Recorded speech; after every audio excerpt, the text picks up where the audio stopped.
রাখি বন্ধন উৎসবকে কেন্দ্র করে ছাত্র সংঘর্ষের ঘটনা উত্তপ্ত হলো বারাসাত বিশ্ববিদ্যালয় চত্বর। এবিভিপি এবং টিএমসিপির মধ্যে এই সংঘর্ষ।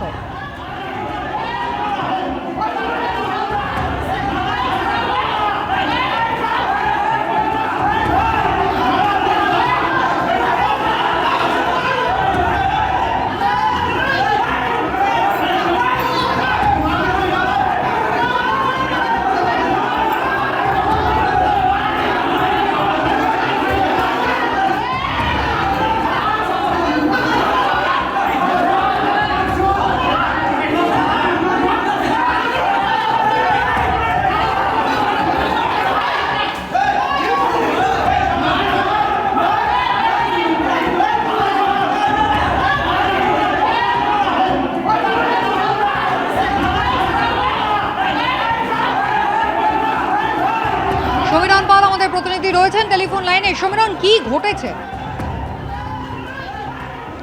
দেখো, যে ঘটনা ঘটেছে যে আগামী কয়েকদিনের মধ্যে যেহেতু রাখি উৎসব রয়েছে, সেই রাখি উৎসব উপলক্ষে পশ্চিমবঙ্গ রাষ্ট্রীয় বিশ্ববিদ্যালয়ের এবিভিপি সমর্থকরা তারা প্রস্তুতি নিচ্ছিল এবং আমন্ত্রণ পত্র নিয়ে ঘোরাঘুরি করছিল। এবং গতকাল সন্ধ্যায় তখন একটি বিশ্ববিদ্যালয়ের বাইরের ক্যাম্পাসের বাইরে একটি চায়ের দোকানে তারা এই সমস্ত বিষয় নিয়ে আলোচনা করছিল। সেই সময় এবিভিপির অভিযোগ যে তৃণমূল ছাত্র পরিষদ সমর্থকরা তাদের উপর চড়া হয়, তাদেরকে মারধর করে।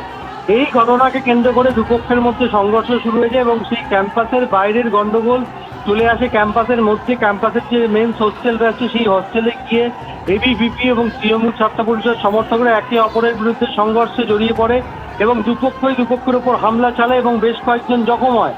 এদের মধ্য থেকে দুজন এবিভিপি সমর্থক এবং একজন তৃণমূল ছাত্র পরিষদ সমর্থক তারা গুরুতর জখম হয়। তাদেরকে বারাসাত মেডিকেল কলেজ হাসপাতালে নিয়ে যাওয়া হয় এবং এবিভিপির তরফ থেকে অভিযোগ করা হচ্ছে যে রাখি উৎসব যেহেতু তারা পালন করার জন্য রাখি বন্ধন উৎসব করতে চান বিশ্ববিদ্যালয় কম্পাসে, সেই কারণে তৃণমূল ছাত্র পরিষদের পক্ষ থেকে তাদের বাধা দেওয়া হচ্ছিল। এই নিয়ে গন্ডগোল। তৃণমূল ছাত্র পরিষদের বক্তব্য যে এবিভিপি সমর্থকরা তাদের উপর হামলা চালিয়েছে। এই অভিযোগ এবং পাল্টা অভিযোগ উত্তপ্ত হয়ে ওঠে বিশ্ববিদ্যালয় ক্যাম্পাস এবং তাদেরকে নিয়ে যাওয়া হয় বারাসাত মেডিকেল কলেজ হাসপাতালে এবং সেখানে একজন তৃণমূল ছাত্র পরিষদ সাথে তাকে সহ মোট 4 জনকে আটক করে বারাসাত মেডিকেল কলেজ চত্বর থেকে পুলিশ। পরবর্তীকালে এবিভিপি কর্মীর অভিযোগের ভিত্তিতে ওই জখম তৃণমূল ছাত্র পরিষদ সমর্থক সহ মোট 4 জনকে গ্রেপ্তার করেছে তপ্তপুর থানার পুলিশ। আজ তাদেরকে বারাসাত আদালতে পেশ করা হবে এবং এই ঘটনাকে কেন্দ্র করে রীতিমতো উত্তপ্ত হয়ে ওঠে পরিস্থিতি। একেবারে বারাসাত বিশ্ববিদ্যালয় চত্বর একেবারে উত্তপ্ত হয়ে ওঠে। এবিভিপির অভিযোগের ভিত্তিতে টিএমসিপি 4 জনকে পুলিশ গ্রেপ্তার করেছে। এবিপি আনন্দ, এগিয়ে থাকে, এগিয়ে রাখে।